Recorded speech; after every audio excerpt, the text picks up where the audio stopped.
Hi hello and welcome you watching सितारे मस्ती में। मैं नितिन आपके साथ, और आज हमारे साथ वो हैं जिनकी आवाज सुन के हो जाता है सबका अमेजिंग हाल। द वन द ओनली कमाल की आवाज वाली doctor Palak Muchhal. Welcome, how are you?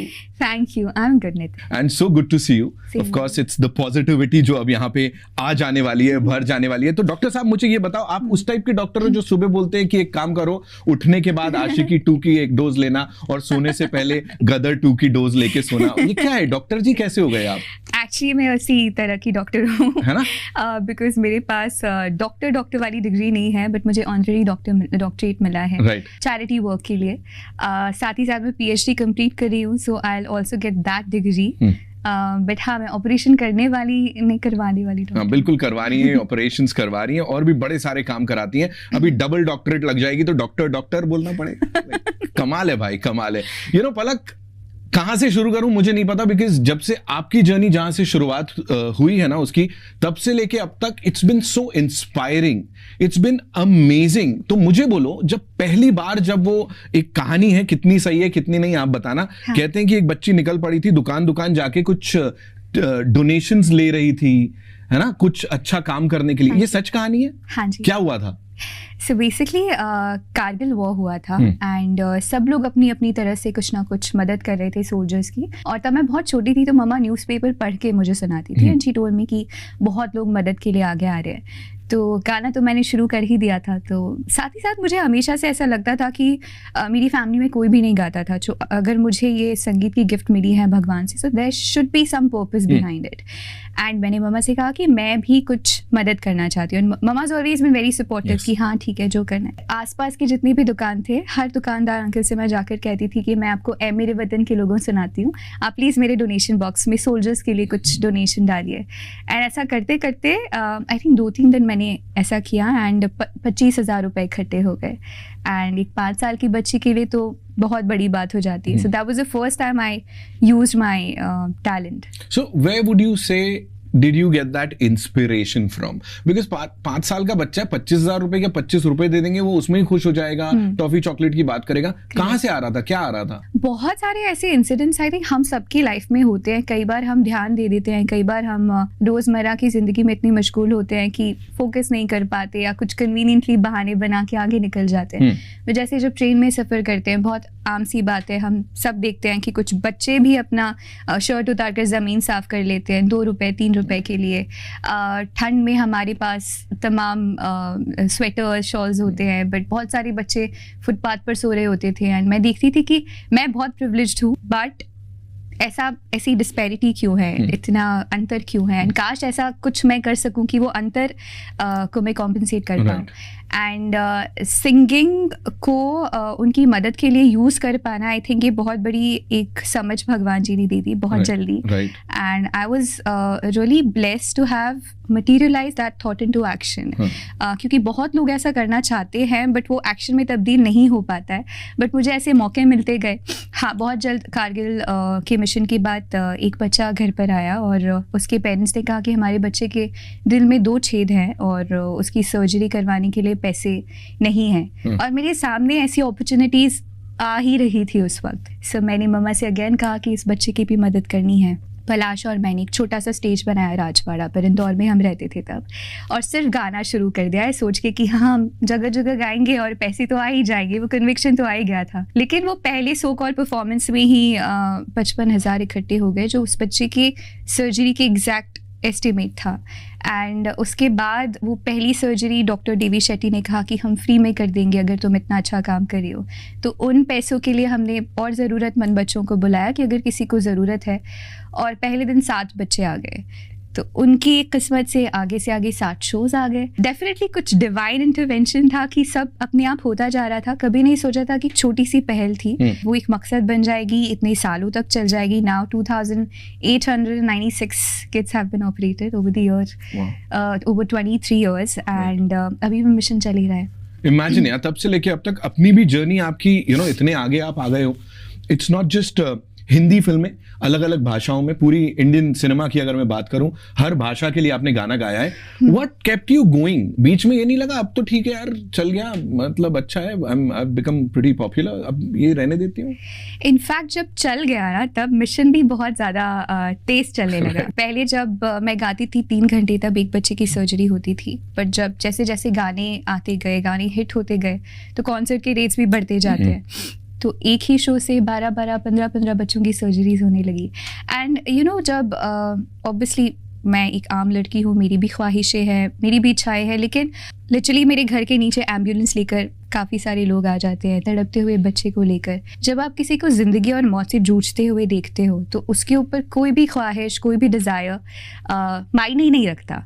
सो मेरे साथ हमेशा वो रिस्पॉन्सिबिलिटी चलती गई मेरे करियर के साथ साथ. सो ऐसा तो कभी नहीं लगा कि हाँ इसे अब बंद कर देना चाहिए. इनफैक्ट और ज़्यादा इंस्पिरेशन मिली. राइट. आई हैव हर्ड कि कॉन्सर्ट से जो भी यू नो फीस वगैरह होती है, क्या बोलते हैं, वो आप यहाँ पे लगा देते हो. How does this work, like the entire thing, और क्या होता क्या है? जो भी मेरा रेम्यूनरेशन होता है म्यूजिशियंस के पेमेंट के अलावा, जितना भी मेरा पर्सनल रेम्यूनरेशन होता है, वो 100% सर्जरीज के लिए जाता है. पहले डायरेक्टली हॉस्पिटल के नाम से ही मैं चेक लेती थी, but now I have a trust, I have a tie up with various hospitals across the country, जहाँ से कंसेशंस मिलता है. मुझे 10 लाख की उधारी भी मिल जाती है एक हॉस्पिटल में. मैं हमेशा उधारी में ही रहती हूँ. सो अब मेरा फाउंडेशन है जिसके थ्रू मैं डोनेट करती हूँ, but my entire remuneration goes for the surgery. And this lady is always available किसी भी जरूरतमंद की मदद करने के लिए. मैं आपको बता रहा हूँ, कोविड के टाइम की बात है, और ये पर्सनली मैंने एक्सपीरियंस किया, बिकॉज किसी को जरूरत थी, you know, I passed on the number यहाँ से वहां से, और तुरंत कनेक्ट किया पलक ने अपनी फाउंडेशन से, अपने लोगों से. पलक, इतने साल से I know you and you been the same, you know, कोई चेंज नहीं आया. अरे हाँ, इससे मुझे याद आया, जिम कितना घंटे रहते हो आप, because you been the same as I said. So appearance wise also you been the same. कैसे, क्या इसके पीछे क्या राज है? वर्कआउट डेफिनेटली मैं करती हूँ, and the inspiration has bin Salman sir. He put me into fitness बहुत पहले, मैं बहुत छोटी थी तभी से.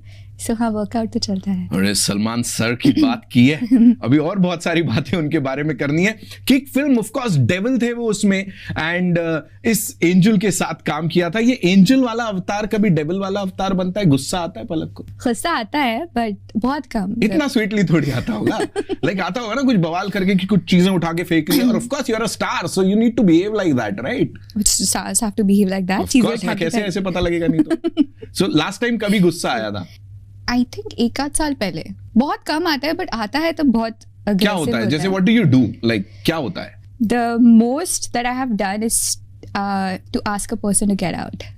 That's slow clap everybody. Get out. गुस्सा आया, गेट आउट. और वो भी इतने सुरीले ढंग से बोलोगे, nobody is gonna take you seriously. ऐसे कैसे? अभी यारियां 2 के अगर गाने की हम बात कर ले, ऑफ कोर्स चाहता, राइट, दैट्स अ सॉन्ग, और वो बड़ा पंजाबी हो रखा है. And how beautifully you've sung it. Tell us something about that song, because that's your latest release, right? Actually I sung this song T series Punjabi mixtape के लिए. Okay. और मैंने काफी सारी भाषाओं में गाया है. So when T series approached me to sing a Punjabi song, I was quite excited. A melodious composition है, काफी intense गाना है. Right.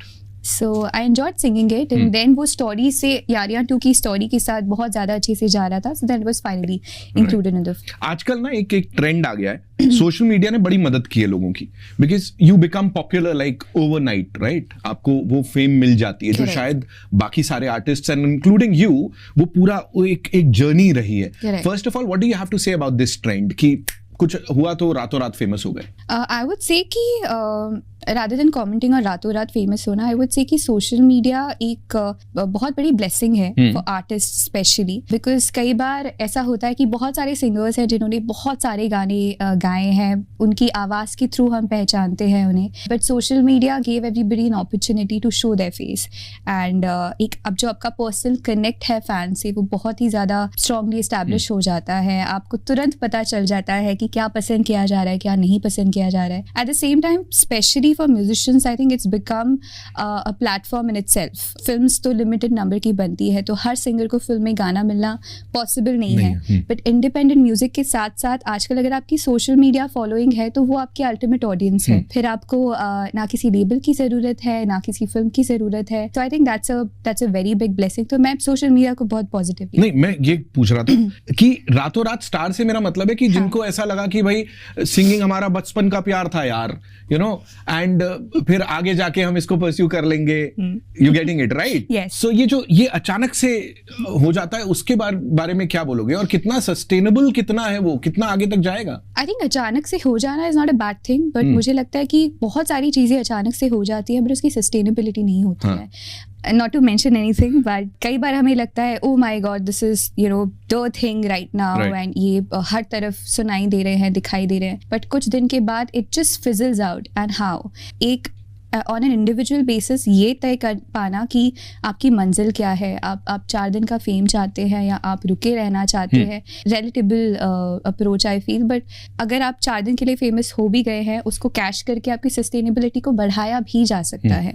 So I don't think रातों रात फेमस हो जाना is a bad thing, but उसके बाद फोकस खो देना और एफर्ट नहीं लगाना या खुद को ग्रो करने पे मेहनत नहीं करना, आई think that's something that everybody. या फोकस था ही नहीं, कैमरामैन ने गलत जगह फोकस कर दिया था, वो अचानक भयानक में हो गया टाइप्स, यू नो, तो वो भी हो सकता है ना.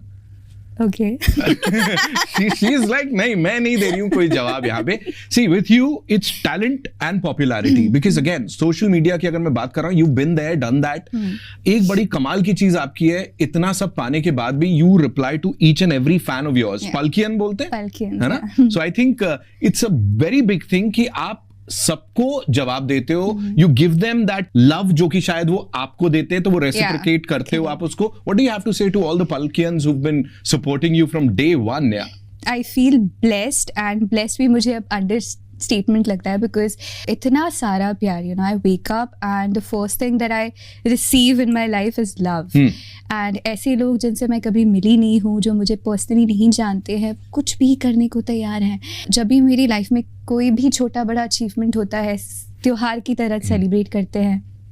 सो पल्किन्स मेरी ज़िंदगी का बहुत बड़ा हिस्सा है. मैं एक रिस्पॉन्सिबिलिटी फील करती हूँ, जैसे कि आपने कहा कि मैं जवाब देने की कोशिश करती हूँ. I feel responsible to give back that love that they shower upon. Right, और ये आगे भी चलता रहेगा, I am sure, because she is not changed. I am sure she is never gonna change. She will be this amazing person जो कि सबसे वो कनेक्ट पर्सनली रखती हैं. अभी एक कनेक्ट की बात करते हैं, एक बड़ा कमाल का कनेक्ट है सलमान खान साहब के साथ आपका. कहाँ से, क्या, कैसे हुआ ये? Like of course Indore connection है, क्या है, थोड़ा बताइए प्लीज हमको इसके बारे में. सर मैं इंदौर से मुंबई शिफ्ट हुई when I was 13.5 years old. बचपन से ही प्लेबैक सिंगर बनना था, तो तैयारी उसी तरफ की गई थी. मम्मा को जहाँ से भी पता चलता था कि सिंगिंग के लिए उर्दू सीखना ज़रूरी है, अल्फाज अदायगी के लिए, तो वो मैंने सीखी. तो मुझे लिखना पढ़ना दोनों आता है. क्लासिकल म्यूज़िक की ट्रेनिंग शुरू कर दी. सो वो ट्रेनिंग जारी थी. दैन फाइनली टाइम आ गया जब गुरुजी ने कहा कि अब पलक की आवाज़ मैच्योर हो रही है, मुंबई आप ले आइए. तो हम लोग आ गए, पूरी फैमिली, सब कुछ छोड़ छाड़ कर. सोचा था बहुत स्ट्रगल करेंगे, बहुत सारे म्यूज़िक डायरेक्टर्स के पास जाएंगे. एक डेमो CD भी बनवा रखी थी. एंड यहाँ पर आने के बाद I started calling of people की पलक हूँ और मैं मुंबई आ गई हूँ, and as if everybody was waiting for me to arrive, and मेरे लाइक कुछ काम है तो प्लीज़ बताइए. ऐसे करते करते रूमी जाफरी जी जो MP के ही रहने वाली हैं, बहुत बड़े डायरेक्टर और राइटर हैं, उन्हें हम पहले से जानते थे. तो मैंने कहा रूमी अंकल मैं मुंबई आ गई हूँ, तो प्लीज़ मेरे लाइक कोई काम हो तो बताइए. So he called me after 7 days and he told me कि जल्दी से RK स्टूडियो आ जाओ, तुम्हें किसी से मिलवाना है. तो मैं मम्मा के साथ गई एंड वहाँ पर सलमान सर थे, उनसे हमें मिलवाया. And he knew about my charity work, he also knew that I belong to Indore.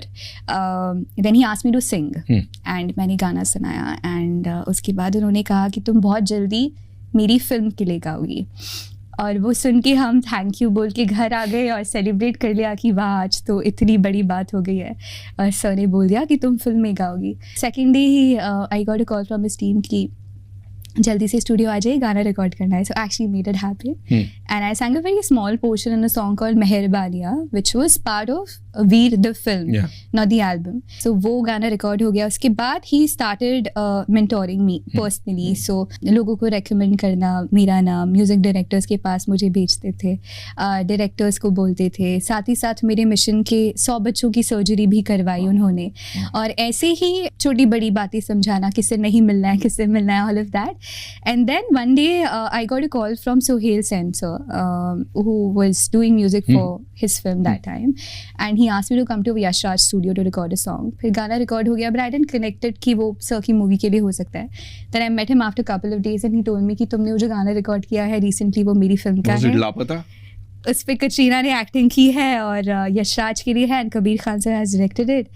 And I was like, what could I ask for more? You know, that was my debut song, that's it. But he kept supporting me even after that. He supports me till today, motivates me. जब मेरी life में कुछ बहुत बड़ा achievement मुझे लगता है हो गया है, I call him or I go to meet him personally. He tells me, okay, ठीक है, ये हो गया, very good, अभी आगे क्या?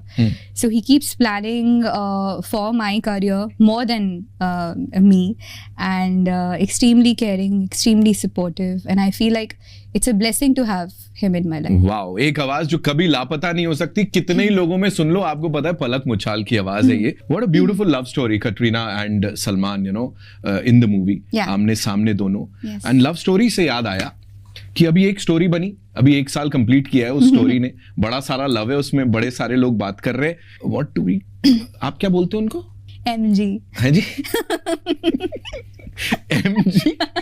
MG, मैं मिथुन जी की बात कर रहा हूँ. Of course the most amazing person. Of course he is a wonderful music director. लेकिन साथ ही उनके लिए जब भी बात होती है, कोई भी करता है, वो बोलता है यार what a beautiful person he is. So MG बोलते हो आप? हाँ जी, वो एक्चुअली मारवाड़ी में नाम नहीं लेते हैं ना. Oh my God. मैंने अपना एक निकाला है कुछ alternate. MG. So MG से जो पहली मुलाकात हुई थी, लाइक ये तब से कुछ चल रहा था या ये अचानक भयानक में हो गया? जो तब से कुछ नहीं चल रहा था. हाँ.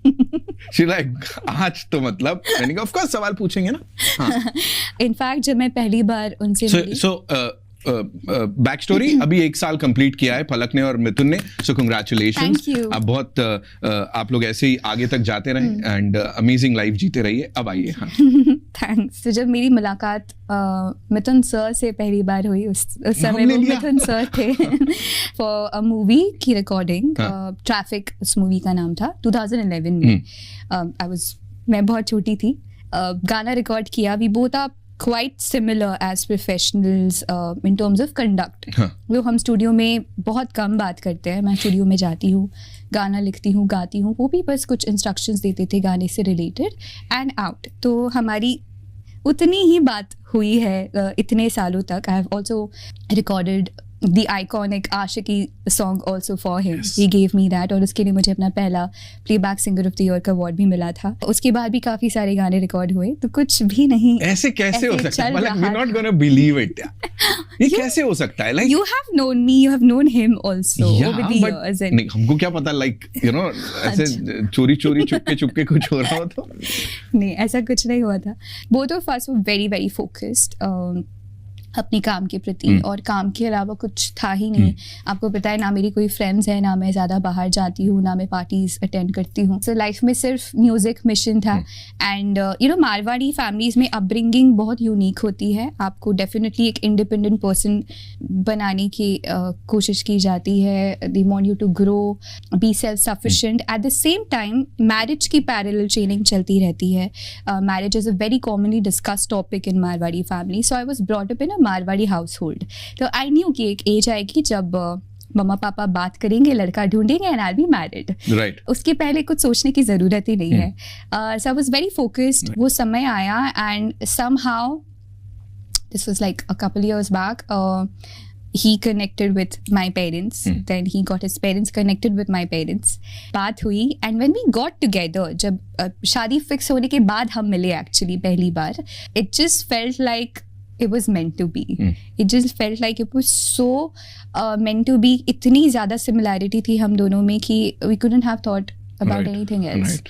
So हाँ, वो लव स्टोरी उसके बाद शुरू हुई, लेकिन उसके पहले कुछ नहीं चला. नहीं बिल्कुल, और वो फैमिली फर्स्ट वाला I think that's like one of those things जो कि आप दोनों में कि family first, Yes. Because you been like that of course, and वहां भी ऐसे ही है जितना we know him, and focus तो ऑफ कोर्स यू नो काम पे फोकस, एंड आशिकी से तो ऑफ कोर्स आप लोग ने किया जो Yeah. साथ में काम, उसके अलावा भी the kind of music he is given, Yeah. it's out of the world. If you were to talk about a song by मिथुन जो कि आपका बड़ा ज्यादा फेवरेट है, एंड यू थॉट कि यार ये वाला होता ना, मैं गाना चाहती थी, कौन सा होगा वो? मैंने आपका सोनू जी का इंटरव्यू देखा था, एंड उसमें सोनू जी ने कहा था कि मैं इस क्वेश्चन को चेंज करना चाहूंगा. मैं गाना चाहती थी नहीं, बट आई कैन से मेरा फेवरेट कौन सा है. Right, please. अच्छा अब मैं बताऊंगा. यस, तो कौन सा होगा?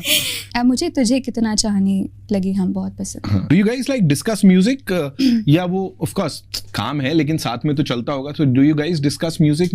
Almost no work at home kind of policy, because हम दोनों बहुत मशगूल रहते हैं, बिजी रहते हैं अपने वर्क में, ट्रैवल करते रहते हैं, स्टूडियोज में रहते हैं most of the time. So when we come back home, we try not to discuss work, which is music for both of us. But हाँ, अगर if I'm stuck somewhere, if I need his advice or opinion, then I go to him and ask for it, because he's ultimately my senior, Yes. more experienced. Yes. So वो है, but mostly not. MG की बात हमने कर ली, mummy जी की बात करना भी जरूरी है, because she is been there, you know, this Yes. Rock solid support. She is been there with you पहले दिन से, एंड मुझे लगता है आपसे ज्यादा उन्होंने आप पे वो बिलीफ रखा था, है I'm ना, so glad that you're saying that. Yeah, that's कि true. ये this is what she can do, because सब Yeah. एज यू सेड सब छोड़ छाड़ के आ जाना Yes. कि कल क्या होएगा, वो पता एक नहीं. बहुत बड़ी बात है. Correct. तो मुझे बोलो कि नाउ मम्मी जी के संग इक्वेशन और MG के संग अब किधर जाते हो आप? लाइक किधर, क्या कुछ एडवाइस के लिए अभी भी मम्मी जी हैं कि MG हैं? You कैसे? know, fortunately, my mom and MG are one unit, and they are so much in sync in terms of what they want from me. जो ड्रेस मम्मा को पसंद आएगी वही MG को भी पसंद आएगी, वैसे वैसा जो MG को पसंद आएगी वही. एंड जिन बातों पे मुझे मम्मा से डांट पड़ती थी, उन्हीं बातों पे मुझे MG से डांट पड़ती है. And then most of the times MG is like, अभी मैं आंटी को कॉल करता हूँ, as if you know, you say कि अभी मैं मेरी मम्मी को कॉल, इज लाइक अभी मैं आंटी को कॉल करता हूँ. Just I am so happy that it just got together like this, Right. And they both think similarly. Also जब शादी हुई उसके बाद भी MG वांटेड कि मम्मा जिस तरह से मेरा काम संभालती आई है, जिस तरह से मुझे प्रोटेक्ट करती आई है, वो कंटिन्यू हो. So it's been the same thanks to MG. मम्मा से तो शादी के बाद कुछ बदला ही नहीं है. इनफैक्ट मम्मा अभी भी मुझे बिल्कुल वैसे ही ट्रीट करते, कोई इज्जत बढ़ी नहीं है घर में. It's the same. Yeah she is here also even now, but like you said कि मुझसे ज़्यादा मम्मा को हमेशा मुझ पर बिलीव था Yes. कि मैं जो चाहती हूँ वो करके ही रहूँगी. And even today, and I am saying it as genuinely as I can, that अगर मेरी लाइफ में सारी खुशियाँ हो और मम्मा मुझसे अपसेट हो, तो मुझे पूरी दुनिया खराब लगने लगती है. And when she is happy with me, everything is going well for me. क्या बात है, क्या बात है. Yeah that's a relationship I share. And she is been wonderful. इसलिए नहीं कह रहा हूँ, वो यहाँ पे हैं और मुझे सवाल मैं देख रहा हूँ वहाँ पे. मुझे एक चीज और बोलो, जहाँ तक सपोर्टिव होने की बात है, लंदन में you were performing recently. Yeah. Lata ji को एक बहुत खूबसूरत ट्रिब्यूट दिया आपने रॉयल एल्बर्ट हॉल, Correct. है ना? Yeah. It was phenomenal, and MG was there Yeah. to support you. Yeah. ये क्या हो रहा है? अभी बहुत दिख रहे हो, अभी दिखने लगे हो आप. Thanks to you, I know a lot of people in the music fraternity would say कि मिथुन जी अब हमको दिखाई देते हैं. Like कभी कभी वो तस्वीरें आ जाती हैं, जैसे कभी आप लोग साथ में विश कर देते हो, तो Yeah. is it you like who's Yeah, starting from Royal Albert. हाँ. बहुत स्पेशल परफॉर्मेंस था. It was the third time for me performing Yes. At Royal Albert, but इस बार और ज़्यादा स्पेशल इसलिए था बिकॉज मैं मेरी आइडल लता जी को ट्रिब्यूट दे रही थी. बहुत रिस्पॉन्सिबिलिटी थी. Way I approach that concert was also very very very different. I was rehearsing for it for months. यहाँ से City of Birmingham Philharmonic Orchestra साथ में प्ले कर रहे थे, तो काफ़ी सारे हमारे वीडियो कॉल्स हुए. 3 महीने तक अरेंजमेंट्स डिसाइड हुए, सॉन्ग्स की list. Personally I was involved in the production also. MG knew that it was a special moment for me, and it was one of the sweetest things he could do for me, to travel all the way to London, and he knew मेरे लिए कितना मायने रखेगा उनको वहाँ पर देखना. I was so happy because you know, having a good partner is one thing and having a supportive partner is another. Even for my mission, जिस तरह से उन्होंने मेरे mission में मुझे support किया है post marriage, you know, it's a place where if he's not supportive, I can get affected. That's the place he has in my life. But he's been super supportive of my work, my charity work, my family dynamics, everything. And सुबह उठती हूँ, I just feel like it's, you know, in his head, it's one of his responsibilities to keep that smile on my face, and I can see those efforts, I can see those investments that he puts in the relationship, and I feel truly, truly grateful to have him in my life. And जहाँ तक social media पे दिखने की बात है, it's organic. I mean, it's just this कि अभी celebration के मौके ज़्यादा बढ़ गए हैं उनकी ज़िंदगी में, तो इसलिए आपको वो ज़्यादा दिख रहा है, because हम हर छोटी बड़ी चीज़ सेलिब्रेट करते हैं. बहुत अच्छी बात है और करते रहिए ऐसे. यही मैं कह रहा हूँ ना, हमको बड़ा अच्छा लग रहा है कि अब वो भी दिखाई दे रहे हैं. एंड वो जहाँ तक आपने स्माइल की बात की, that trademark smile has always been there Palak. मतलब कुछ भी हो, कैसे भी हो, you always been like that. चलती फिरती राजश्री फिल्म्स दिखती हैं ये मेरे को. एंड आई थिंक वो बड़ा अच्छा एक अभी कॉम्बो हो गया है. इसके अलावा अगर बात करें अभी ऑफ कोर्स काम की बात करें तो गदर 2 में भी you know there is this album में बहुत खूबसूरत गाना उर्जा काले खावा. Talk to us about that. And शादी के बाद अब was he like strict to you, like with you, और वाज ही लाइक हाँ तुम गा लो, देख लेंगे यार, कोई बात नहीं? How was it?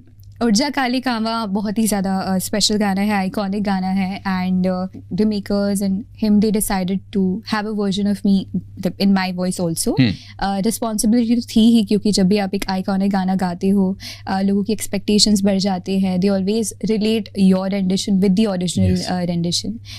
तो मैंने तो अपनी तरफ से एक ट्रिब्यूट की तरह गाया है ओरिजिनल मेकर्स के लिए.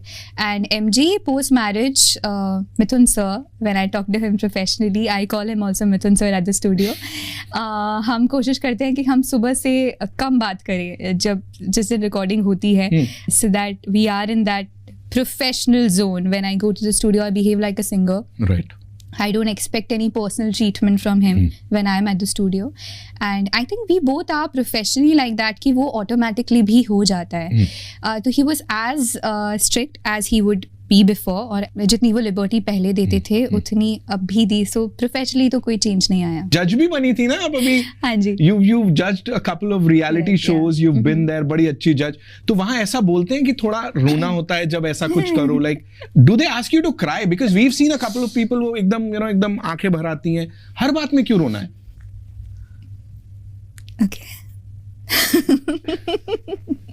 नहीं, क्यों रोते हैं जजेस इतना? I just want to know. They definitely ask you to do certain things, but not crying, I assume, क्योंकि मुझे तो नहीं बोला गया था.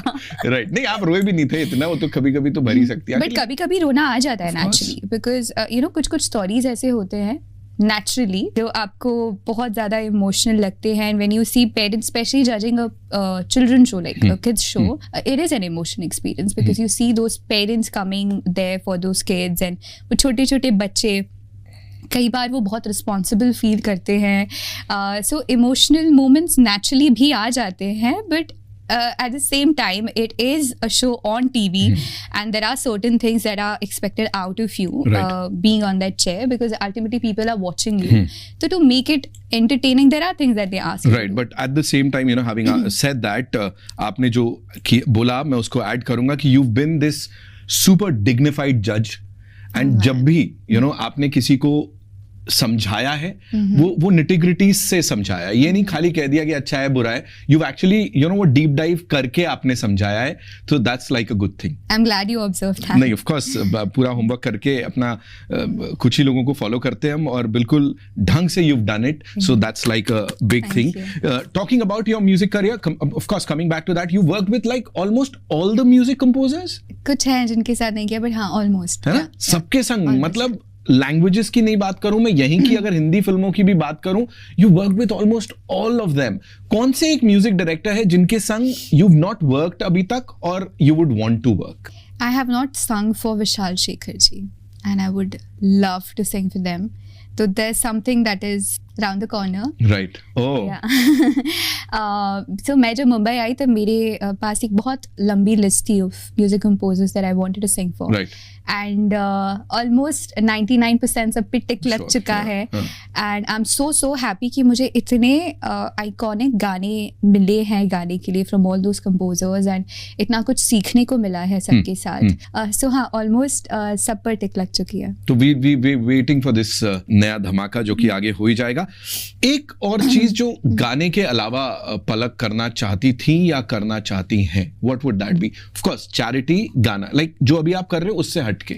I always wanted to complete my PhD and that's also happening very फिर very पढ़ाई soon. की बात कर रहे हो? नहीं, अच्छी बात. आपने बोला कुछ तो गाना अलग. charity हाँ. के अलावा. जी, डॉक्टर बनने के अलावा. एक्चुअली जब से मैंने गाना शुरू किया तब से मैंने चैरिटी शुरू कर दी और वो बहुत कम एज में हो गया और उसके अलावा उसके साथ पढ़ाई भी शुरू कर दी. So, उसके अलावा मेरी लाइफ में कभी कुछ रहा ही नहीं और इन तीनों चीज़ों ने मुझे इतना एंगेज रखा कि उसके अलावा कुछ सोचने का भी समय नहीं मिला. And specially when I come to my mission it is an everyday responsibility, an active responsibility that I feel because you know जब आप रात को सोते हो you have to actually plan कि अच्छा कल यहाँ से फंड्स अरेंज होंगे, कल परसों वहाँ से कॉन्सर्ट होगा, नर्सों इस बच्चे को प्रायोरिटी देनी है. I have a waiting list. लेकिन कई बार ऐसा होता है जैसे मैंने बताया कि एम्बुलेंस लेकर बच्चे आ जाते हैं एंड लिटरली ऑक्सीजन पे होते हैं, प्रायोरिटी बेसिस पे सर्जरीज करवानी होती है. मैं पर्सनली डॉक्टर से बात करती हूँ. मैं कोशिश करती हूँ कि जिस दिन सर्जरी हो मैं वहाँ पर मौजूद रहूँ. मुझे कुछ हॉस्पिटल्स में ऑपरेशन थिएटर में जाने की अनुमति भी है. सो ये तीनों चीज़ें मेरी लाइफ को 360 डिग्री कवर करके रखती हैं कि इनके अलावा मेरी ज़िंदगी में और कुछ है ही नहीं. नहीं, how beautifully you've been doing it and I'm sure आगे भी आप करोगे. एक और चीज़, ऑफ कोर्स गानों की बात कर रहे हैं, जिस चीज़ ने आपको हमेशा ऑक्यूपाई करके रखा है और वो गाना जब से आया है वो लेजेंडरी स्टेटस का बन गया है. अमाल मलिक का एक गाना आपने किया MS धोनी फिल्म के लिए. मतलब लोग पिक्चरों की एनिवर्सरीज मनाते हैं, इस गाने का हर साल होता है. इतने साल हो गए, इतने साल हो गए. This is the only song I remember जिसका हर साल. What do you have to say about कौन तुझे? कौन तुझे I think is one of the biggest blessings that I have in my life and thanks to Amaal and Manoj ji of course and Neeraj ji. Amal ने मुझे गाना जब भेजा, the first time I heard this song मुझे पता था that this song is going to be an iconic song and more importantly than that I related with the song so much. For your records, I wasn't in a relationship that time. Manoj ji ने इतनी खूबसूरती से वो गाना लिखा है and I'm so happy that Amal chose me to sing that song because it kind of became an anthem for females in the country and आज भी I keep getting so many messages कि ये गाना उनके life में personally बहुत लोगों की लाइफ में बहुत important रहा है. It just started a new journey for them. So बहुत खुशी होती है जब आपका कोई काम लोगों को इस तरह से इम्पैक्ट करता है. So yeah, I feel blessed. वो प्रोमो शॉट मिल गया हमें कि I was in a relationship. I said I wasn't. Okay. That's what I thought. मैंने कहा ये तो इतना बड़ा ऐसा कुछ. I hope I was audible. Before we wrap up, मेरे पास आपके लिए कुछ सवाल है लेकिन उससे भी पहले, पलाश is this beautiful musician, right? Yes. Your brother, he's been there with you, of course. वो भी साथ हमेशा से रहे हैं और अभी he's directing movies. Correct. He's doing so much. Correct. उनके अलावा घर में अगर कोई अच्छा गाता है तो कौन गाता है? पलाश के अलावा घर में हाँ. अच्छा कोई नहीं. नहीं, मम्मी कभी, पापा नहीं? He's not even allowed to sing. देख लीजिए, ये होता है जब आप एक इतनी कमाल की व्यक्ति के साथ रह रहे होते हो, आपको गाना अलाउड नहीं है. कौन कह रहा था ये एंजल है? देख रहे हो असलियत. अपने पापा को, मम्मी को गाने नहीं देती पलक मुच्छाल. बार बार चलाओ इसको, यही प्रोमो शॉट बनाओ. But all I want to say is thank you so much for sharing this much हमारे साथ. और आई नो अभी दैट मच बाकी है बट उसके लिए मुझे लगता है 2-3 एपिसोड और करने पड़ेंगे. We have a quick rapid fire for you, है ना? सो आप जल्दी जल्दी जवाब देना देखते, बिकॉज पलक को ना गेम्स खेलने का बड़ा शौक है ना? इनकी पार्टी में जाओ तो ऐसे ऐसे गेम्स होते हैं जहां पे you'll be like ब्रो क्या हो रहा है. तो यहाँ पे we have these lovely questions for you. Then we also get to see your another side. वो जब आप एक एक पेंसिल के लिए लड़ते हैं, वो एक एक रबर के लिए लड़ते हैं घर पे. हाँ, मतलब अगर आपने कुछ चीज जीती है तो you have to fight for it, right? फिर चाहे वो एक पेंसिल हो या एक इरेजर हो या एक छोटा सा पेंसिल बॉक्स हो, मैं लड़ूंगा और जीत के ही जाऊंगा. Alright, so here we go. Rapid fire with Palak Muchhal. Last film that you saw? अच्छा, Tiger 3. Tiger 3. Yeah. Okay, Salman Khan की. नेपोलियन. Sorry, Napoleon. ऑलराइट. अब जो अगली फिल्म देखने वाले हो? Animal. Animal. If Palak was an actor, इस रोल को जरूर करना चाहती? मैं एक्टर कभी नहीं बन. अगर There was this film called नन्हा फरिश्ता. I hope you've seen that. तो उसमें वो बच्चे का रोल बहुत बहुत क्यूट था. एंजल मैया बनना है इनको. नाम बदल लो यार आप अपना. एंजल प्रिया होता है, एंजल पलक होना चाहिए इनका हैंडल अभी यहाँ पे. ओके, एक गाना जो आजकल यू सिंगिंग? चाहता. ओके, अगर गुस्सा आए तो कौन सा गाना फेंक के मारोगी किसी को? फेंक के मारोगी? गाना अगर फेंक के मारना हो. मेरी भीगी भीगी सी पलकों पे रह गए जले मन तेरा भी. that song. अब ऐसे जले मन बोलने से थोड़ी खराब हो जाएगा वो. पलक loves eating this. Dal baati. Palak hates eating this. दही. हाँ? Yeah. एक गाना जो रील्स पे बहुत सुन लिया है. कौन तुझे? कौन तुझे. एक ट्रेंड जो दिमाग का दही कर गया है. मैंने एक्चुअली. जैसे? I think the wow trend, it's a little irritating. Your best song ever? My best song ever? Yeah. कौन तुझे? One beautiful fan memory. It's a very important memory also because मैं concert कर रही थी and there was this kid who was showing me his textbook. मुझे लगा पता नहीं autograph चाहिए होगा, so I went to him after the concert and I told him autograph चाहिए, आप पेन लाओ. So he told me नहीं दीदी आपको दिखाना, आप हमारी textbook में हो. And I got to know that the Maharashtra board had also included my charity work information in the textbook. Right. तो वो लोग एक्चुअली मेरे मिशन के बारे में स्कूल में पढ़ रहे थे. So that was a revelation. हाँ, I remember ये हमने सुना था. एक चीज जो पलक की सिंगिंग में है लेकिन दूसरों में नहीं है. I think my own unique emotion. एक कॉम्प्लीमेंट जो किसी सीनियर से मिला हो कभी? मुझे जो मम्मा से कॉम्प्लीमेंट मिलता है वो बहुत बड़ी बात हो जाती है बिकॉज मम्मा कॉम्प्लीमेंट्स बहुत कम देती है. Best singer female other than Palak today? Today Shreya ji. Best actor in the industry today? Salman Khan. Female? Alia Bhatt. अगर सोशल मीडिया ना होता तो हम ज्यादा बात करते. इसी गहरे नोट के साथ मुझे लगता है पलक एंजल का ये उनसे करने वाले ये जो हम बातचीत कर रहे हैं इसको समाप्त करेंगे. Thank you so much Palak for being on this show. And सितारे मस्ती पे हमने तारे को देख भी लिया और बहुत सारी मस्ती भी कर दी. Thank you so much for talking. Thank you for having me. Alright, it's time for a quick मस्ती सेल्फी.